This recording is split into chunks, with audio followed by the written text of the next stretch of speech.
সম্মানিত ভিউয়ার আসসালামু আলাইকুম। আজকে আমি আপনাদের সাথে আলোচনা করব কিভাবে একটি জমির সহজে আপনি কত শতাংশ জায়গা রয়েছে তা বের করতে পারবেন।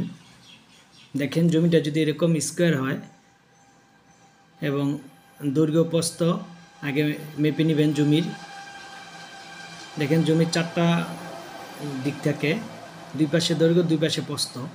আপনি যখন দুই পাশে দৈর্ঘ্য থাকবে, এই পাশে যেমন 96 আর 90, দুই পাশের দৈর্ঘ্য কম বেশি অনেক সময় হয়, তাহলে 90 আর 96 এই দুইটা আপনি যোগ দিবেন, যোগ দিয়ে 2 দিয়ে ভাগ দিবেন, তাহলে গড় দৈর্ঘ্যটা বের হবে। আর যদি দুইটা এক হয় তাইলে আপনি গড় বের করতে হবে না, সরাসরি আপনি পরিমাপ করতে পারবেন। তাহলে এই জায়গায় 96 আর 90 এই দুটাকে আপনি গড় বের করলে দৈর্ঘ্যটা বেরিয়ে আসবে। তাহলে 96 যোগ 90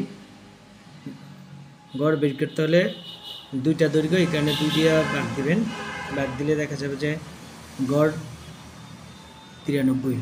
তারপরে গড় প্রস্থটা বের করবেন, একটা 40 আর একটা 48, তাহলে 40 আর 48 এই দুটাকে যোগ দিবেন, যোগ দিয়ে 2 দিয়ে ভাগ দিবেন, ভাগ দিলে 44 আসবে। এখন আপনি কি করবেন দেখেন, এই যে দৈর্ঘ্য যেই গড়টা বেরিয়েছে এবং প্রস্থ যেই গড়টা বেরিয়েছে, এই দুটাকে একসাথে গুণ দিবেন, দিয়ে আপনি জমি মাপার নিয়ম হলো 435.6 1%। দৈর্ঘ্য প্রস্থ যাই হবে ওই দুটাকে গুণ দিয়ে 435.6 দিয়ে আপনি ভাগ দেবেন, তাহলে আমাদের গড় বেরিয়েছে 93, এর দিকে 44 গুণ 44 435.6।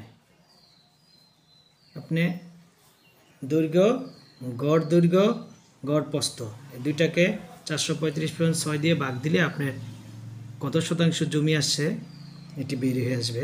এটা দিয়ে ভাগ দিবেন, ভাগ দিলে দেখা যাবে যে